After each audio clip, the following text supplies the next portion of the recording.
దేవుని పరిశుద్ధ నామకు స్తుతులు, స్తోత్రాలు, వందనాలు చెల్లిస్తున్నాను. మీ అందరికీ నా వందనాలు. దేవుడు మరొక తరుణం, మరొక రోజు ఇచ్చి మీతో వాక్యం పంచుకోవడానికి, నన్ను మనల్ని బలపరచుకోవడానికి, మరొకసారి ప్రోత్సహించుకోవడానికి దేవుడిచ్చిన ఈ మరొక దినాన్ని బట్టి, ఆయుష్ను బట్టి, ఆరోగ్యాన్ని బట్టి, జీవం బట్టి, ఊపిరిని బట్టి దేవునికి స్తుతులు, స్తోత్రాలు, వందనాలు చెల్లిస్తున్నాను. మనం ఆఖరి సంవత్సరం అంతంలో ఉన్నాము. మరొక వాక్య భాగం ద్వారా క్రిస్మస్ మాసంలో ఉన్నాము. దేవుడు ఎంతగానో మనందరిని ఆశీర్వదించి క్రిస్మస్ సంతోషం ఇచ్చి నడిపించినందుకు దేవునికి వందనాలు చెల్లిస్తున్నాను. ఈరోజు వాక్య భాగము యెషయా గ్రంథము 9:6 వచనం. యెషయా రాసిన పరిశుద్ధ గ్రంథము యెషయా గ్రంథము 9వ అధ్యాయము 6వ వచనం. ఏలయనగా మనకు అందరికీ తెలిసిన వాక్యము, కొంతమందికి తెలియకపోవచ్చు. ఏలయనగా మనకు శిశువు పుట్టెను, ఆయన భుజముల మీద రాజ్యభారం ఉండను. ఆయనకు అనేకమైన నామాలు అక్కడ చూస్తున్నాం. 5 నామాల వరకు చూస్తున్నాం.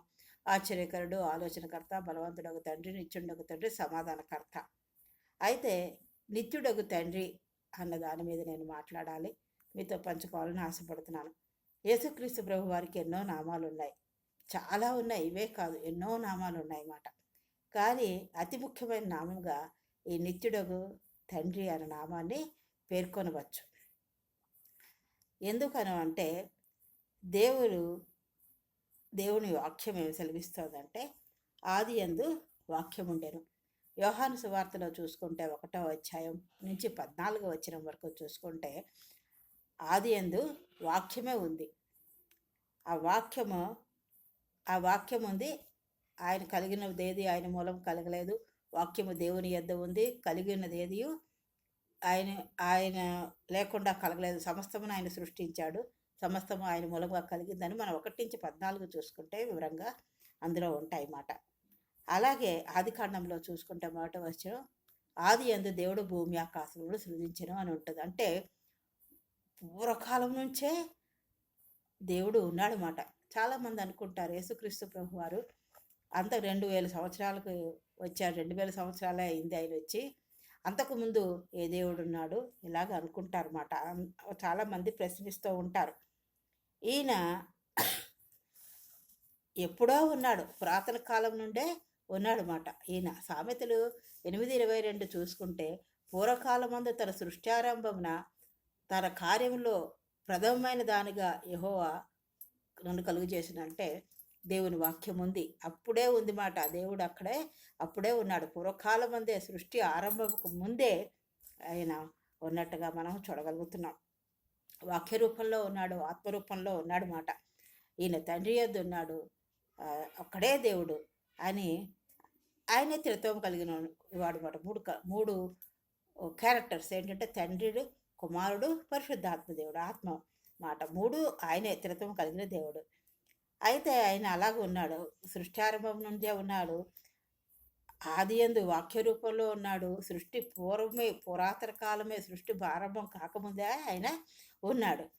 అయితే ఆయా గ్రంథాల్లో, చాలా గ్రంథాల్లో లిఖించబడి ఉన్నాయన్నమాట. వాక్యమే దేవుడే ఉండడు. వాక్యం ఎవరి దగ్గర ఉంది? దేవుని యొద్ద ఉంది. వాక్యమే దేవుడే ఉన్నాడు. అయితే ఆయన వాక్యరూపంగా ఉన్నాడు కాబట్టి కృపా సత్య సంపూర్ణుడై మన మధ్య నివసించడం. ఆయనకు ఒక శరీరము అవసరమై ఉన్నది. ఈ భూలోకంలోకి రావాలంటే ఒక శరీరం అవసరమై ఉంది కాబట్టి కృపా సత్య సంపూర్ణుడు ఒక శరీరాకారంగా మన మధ్య నివసించినట్టుగా, ఆయన కుమారుడుగా మన మధ్య నివసించినట్టుగా చూస్తాం. కన్య మరియు గర్భమంది ఆయన జన్మించి, ఆయన కన్యను ఎన్నుకున్నాడు మాట. ఎన్నుకొని ఆ కన్య గర్భమందు జన్మించి పరిశుద్ధుడై, పరిశుద్ధాత్మ వల్ల జన్మింపబడిన వాడై ఆయన మన మధ్య నివసించి సువార్త ప్రకటించి ఆయన శిలువ మరణానికి అప్పగించబడినట్టుగా మన పరిశుద్ధ గ్రంథాల్లో లిఖించబడి ఉన్నాయన్నమాట. ఆత్మరూపంగా ఆయన అనేకమైనవి పరిశుద్ధ ప్రవక్తలు రచించినట్టుగా మనము చూడగలుగుతాం. ఇది యథార్థమైనగా మనం నమ్మవలను. వాక్యమే దేవుడే ఉండెను, ఆయన ఆది యందు దేవుని యొద్ద ఉండెను, సమస్తమును ఆయన మూలంగా కలిగినది ఏది ఆయన మూలంగా, ఆయన లేకుండా కలగలేదు మాట. ఆయన ఆది కాండంలో ఎలా సృష్టించాడు ఏమిటి అన్నీ కూడా ఉన్నాయి. ఆయన 700 సంవత్సరాలకు ముందే ఎంతోమంది ప్రవక్తలు ప్రవచించారన్నమాట. యేసు ప్రభు వారు వస్తారు, ఇలా కన్య మరియ గర్భమందు జన్మిస్తారు అని అనేక మంది ప్రవచించారు. 700 సంవత్సరాల పూర్వమే మాట. ఈయన శిశువుగా పుట్టబడిన క్రీస్తుకి ఇవ్వబడ్డ ఈ 5 పేర్లు బాలుడుగా, శిశువుగా, పసిబిడ్డగా పుట్టబడిన ఈ యేసుక్రీస్తు ప్రభు వారికి ఇవ్వబడ్డాయి. అందులో నిత్యుడగు తండ్రి అన్న నామము చాలా గొప్ప నామమాట. ఇది మొట్టమొదటగా మనం గుర్తించవచ్చు. మొట్టమొదటి నామముగా మనము ఇది ఆరాధనకి యోగ్యమైన ప్రాముఖ్యమైన నామముగా పేర్కొనబడింది మాట. మొట్టమొదటి నామముగా ఇది ఆరాధన. ఆయన స్తుతించి, ఆయన మహింపరిచి, ఆయన ఆరాధించి యోగ్యమైన ప్రాముఖ్యమైన నామముగా పేర్కొనబడింది మాట. హెబ్రీ పత్రికలో చూసుకుంటే 1:1 పూర్వకాలం ముందు నానా సమయంలోనూ నానా విధముగా ప్రవక్తల ద్వారా మన పితరులతో మాట్లాడే దేవుడు. ఈయన అక్కడ కూడా చెప్తున్నాడు హెబ్రీ పత్రికలో, పూర్వకాలం ముందే నానా సమయంలో, ఆయా సమయంలో నానా విధములుగాను ప్రవక్తల ద్వారా మన పితరులతో, మన పూర్వీకులతో మాట్లాడిన దేవుడు. ఆయన ద్వారా ప్రపంచంలో నిర్మించబడ్డాయి. ప్రపంచాలన్నీ ఆయన మూలముగా నిర్మించబడ్డాయి మాట. మరొకసారి సామెతలు 8:22 ద్వారా పూర్వకాలము తన సృష్టి ఆరంభమున తన కార్యములలో ప్రథమమైన దానిగా యెహోవా నన్ను కలుగజేసిన వాక్యమును కలుగజేసిన. అనాది కాలం మొదలుకొని మొదటి నుండి భూమి ఉత్పత్తి అయిన కాలమునకు పూర్వమునే ఆయన నియమింపబడినట్టుగా మనము చూస్తాం. భూమి ఉత్పత్తి కాకముందే, భూమి సృష్టింపబడకముందే ఆయన ఉన్నట్టుగా మనం చూస్తామన్నమాట. పర్వతములు కొండలు పుట్టక మునుపు, భూమి మైదానములు ఆయన వేయక మునుపు, భూమి దాని మైదానములను ఆయన వేయక మునుపు నేలమట్టిని రవంత కూడా నేలమట్టిని రవంత కొంచెం కూడా సృష్టింపక మునుపు నేను పుట్టితిని ఆయన ఉన్నట్టుగా ఆయా గ్రంథాల్లో ప్రవచించారు. ఆయా గ్రంథాల్లో రాయబడి ఉన్నాయి. సామెతలు ఇలాగా, ఇంకా హెబ్రీ, ఇంకా ఆది కాండము, ఇంకా యోహాను పత్రిక, ఇలా అనేక పత్రికల్లో రాయబడి ఉన్నాయి మాట. జలధారలు, సముద్రాలను సృష్టించాడు, నదులు సృష్టించాడు, సమస్త సృష్టిని, ఒకటేమిటి సమస్త సృష్టిని, జలచరాదులు అన్నిటినీ, మానవుల్ని సృష్టించిన వాడు దేవుడై ఉన్నాడు.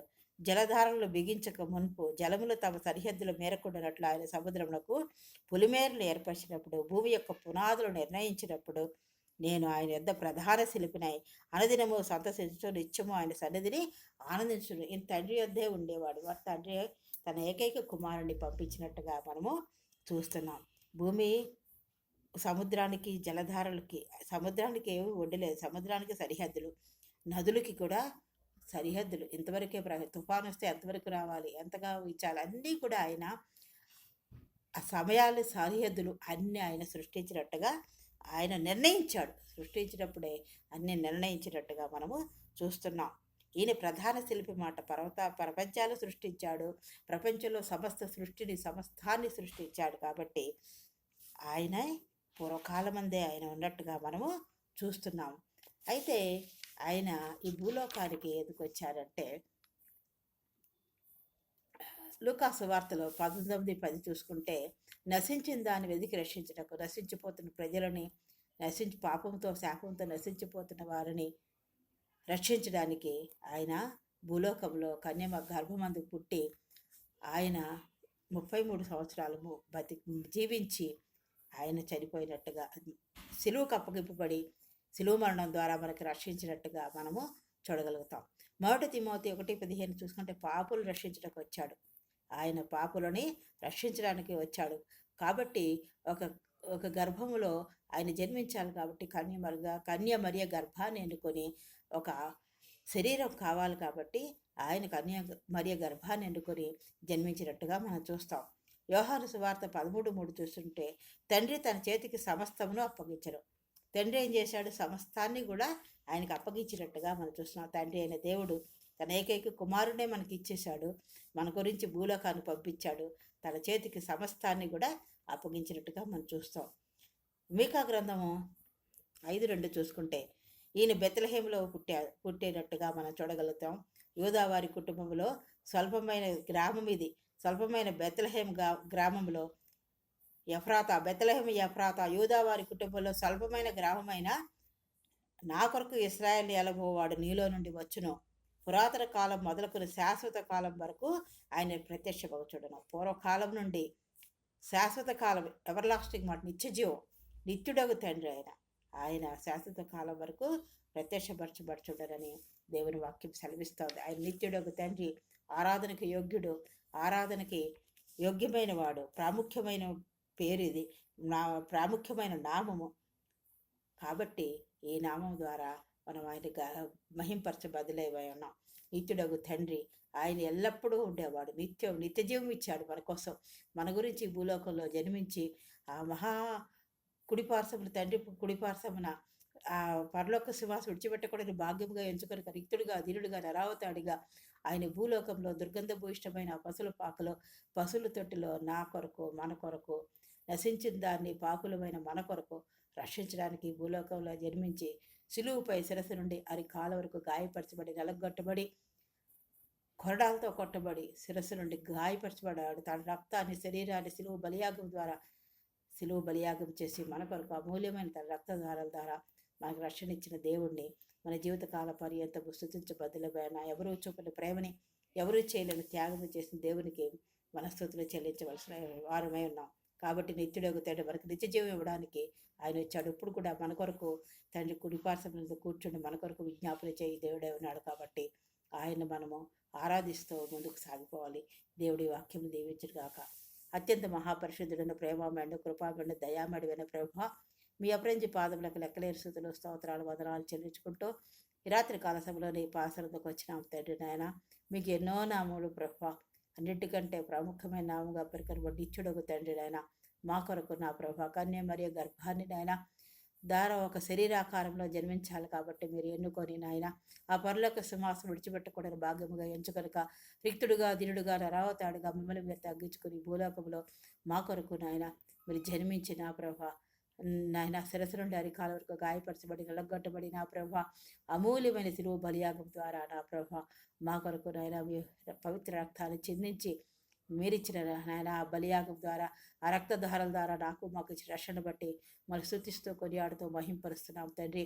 మీరు ఆరాధనకు యోగ్యులు ప్రభ, ఆరాధనకు యోగ్యమైన నామం నిత్యుడకు తండ్రి అయినా మా కొరకు నిత్య జీవం ఇవ్వడానికి వచ్చిన దేవా మీకు వందనాలు తండ్రి. మా పాపములు, శాపములు అన్నీ మీరు అనుభవించి, మీరు భరించిన ఆయన మాకు ఇచ్చిన ఆయన, మాకు నాయన ఆ పాపములు, శాపములు కొట్టివేసిన ప్రభ పరిశుద్ధమైన జీవితం జీవించడానికి నాయన రక్షణ మాకు అనుగ్రహించిన కృప ద్వారా రక్షణ ఇచ్చిన ప్రభ, నీ కృపలో మమ్మల్ని భద్రపరుస్తావు నా ప్రభ. మీరు నడిపిస్తున్న విధానం బట్టి మీకు వందనాలు, స్తోత్రాలు చెల్లించుకుంటున్నాం తండ్రి. నాయన ఎవరూ చేయలేని త్యాగం మీరు చేసినందుకు మీకు వందనాలు ప్రభ. నా తండ్రి, మిమ్మల్ని మేము ఎల్లప్పుడూ మా జీవితకాల పర్యంతం మిమ్మల్ని స్తుతిస్తూ మీలో ముందుకు సాగిపోయే కృపని గ్రహించి మీరే సహాయం చేసి మహింపదమని మీ ప్రియకుమారుడు మా రక్షకుడైన యేసుక్రీస్తు వారికి నీ పాదాలు పట్టుకుని అతి మిక్కిలినంగా ఎడుకొచ్చినాం తండ్రి. ఆమె దేవుడు మిమ్మల్ని అందరినీ దీవించగాక. మీరందరూ భయపడకుండా దేవుల్లో ఎదగాలని, ఏ విషయంలోనూ కూడా మనకు కాదు అని కాకుండా దేవుడు చేస్తాడని నమ్మకంతో, విశ్వాసంతో ముందుకు సాగిపోవాలని కోరుతూ మిమ్మల్ని నన్ను ప్రోత్సహిస్తూ మరొకసారి మీకు వందనాలు చెల్లిస్తూ నేను ఈ వాక్యాన్ని ముగిస్తున్నాను. దేవుడు మిమ్మల్ని దీవించుగాక.